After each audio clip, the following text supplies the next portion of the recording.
যদি আপনাকে জিজ্ঞেস করা হয় পৃথিবীর সবচেয়ে ধনী এবং একই সাথে সবচেয়ে উদ্ভাবনী অর্থাৎ ইনোভেটিভ মানুষটির নাম কি, আপনার উত্তর হবে ইলন মাস্ক, যিনি মাত্র ১২ বছর বয়সে একটি কম্পিউটার গেম বানিয়ে বিক্রি করে প্রথম $500 আয় করেছিলেন। টেসলা, স্পেসএক্স, পেপ্যাল, স্টারলিংকের মতো প্রতিষ্ঠান তৈরি করে যিনি পুরো মানব জাতির ভবিষ্যৎ বদলে দিয়েছেন। কিন্তু তার সফলতার মূলমন্ত্র কি? কেমন ছিল তার খারাপ সময়? আজকের এই মোটিভেশনাল ভিডিওতে আমি আপনাকে ইলন মাস্কের সেই মূল্যবান বক্তব্যটি শোনাব যা তিনি ২০১২ সালে ক্যালটেকে স্নাতকোৎসবে দিয়েছিলেন। এই ভাষণ শুনে হাজার হাজার মানুষের জীবন পরিবর্তন হয়েছে।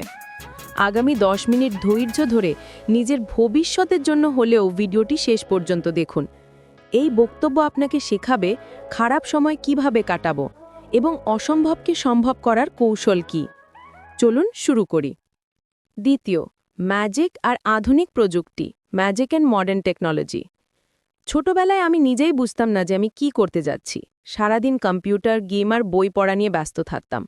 তখন আর্থার সি ক্লার্কের একটি উক্তি শুনেছিলাম যে কখনোই ম্যাজিক আর আধুনিক প্রযুক্তির মধ্যে তফাৎ বের করা যাবে না। এই কথাকে আমার মাথায় এমনভাবে গেঁথে গিয়েছিল যে এটিকে বাস্তবায়ন করার জন্যই আমি এমন সব চিন্তা ভাবনা করতাম যা শুনলে লোকে আমাকে পাগল ভাবত। একবার ভাবুন তো, ৩০০ বছর আগে যদি আপনি বলতেন মানুষ আকাশে উড়বে বা পৃথিবীর যে কোনো প্রান্তের মানুষের সাথে ভিডিও কলে কথা বলা যাবে, তখন তারা এসবকে ম্যাজিক ভাবত। সেই সময় এই সব কিছুই ছিল লোকজনের কাছে ম্যাজিক। তাই আজ যদি আমি এমন কিছু চিন্তা করি যা এখনো কেউ ভাবেনি, তবে বর্তমান দুনিয়ায় এটাও একটি ম্যাজিক হবে। ইলন মাস্ক বিশ্বাস করেন আমরা যে বিষয়টিকে বর্তমানে অসম্ভব ভাবছি সেটাই আসলে ভবিষ্যতের প্রযুক্তি। তৃতীয়, জীবনের কঠিনতম মুহূর্ত, দুটি কোম্পানি ধ্বংসের পথে।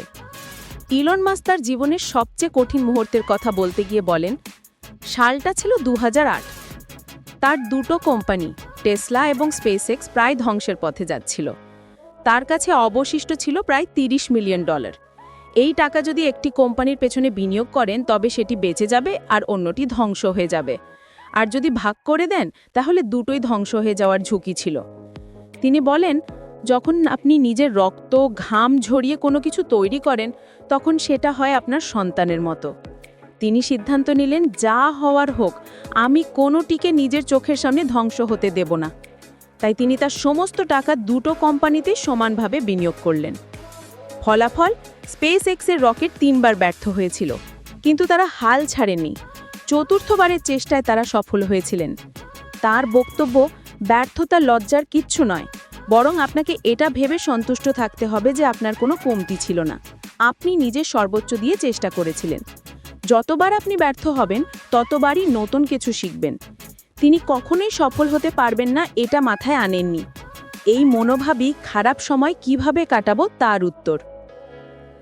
চতুর্থ, ডিগ্রির নয় আগ্রহের প্রয়োজন। স্পেসএক্সের জন্য তার একজন ভালো চিফ ইঞ্জিনিয়ারের প্রয়োজন ছিল, কিন্তু যেহেতু তার কোম্পানি বারবার ব্যর্থ হয়েছে তাই কেউ তার খারাপ সময় তার পাশে এসে দাঁড়ানোর সাহস করেনি। ইলন মাস্ক যেহেতু ফিজিক্স নিয়ে পড়াশোনা করেছিলেন তাই এরোস্পেস নিয়ে তার বিশেষ জ্ঞান ছিল না। কিন্তু তিনি কি করলেন? তিনি এরোস্পেস ইঞ্জিনিয়ারদের সাথে কথা বলতেন এবং প্রচুর বই পড়তেন। সেখান থেকেই তিনি জ্ঞান অর্জন করতেন। তার বক্তব্য, শেখার জন্য আপনার কোনো ডিগ্রির দরকার নেই, শুধু দরকার আগ্রহ আর ইচ্ছা শক্তি।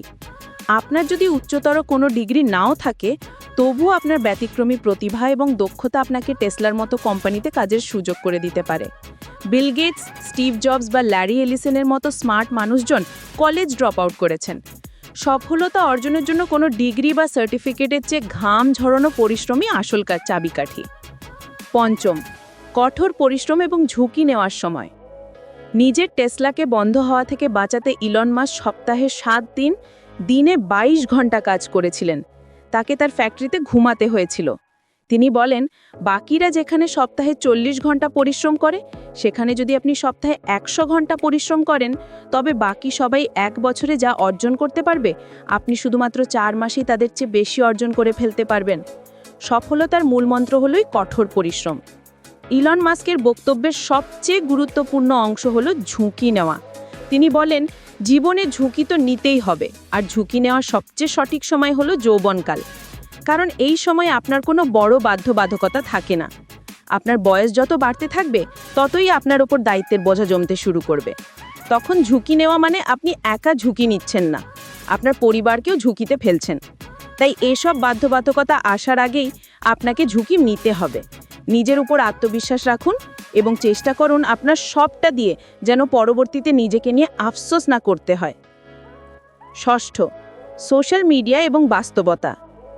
ইলন মাস্ক বর্তমান প্রজন্মকে একটি কঠোর বার্তা দেন যে সোশ্যাল মিডিয়ায় নজর রাখি বন্ধ করুন, কারণ এগুলো সবই চোখের ধুলি।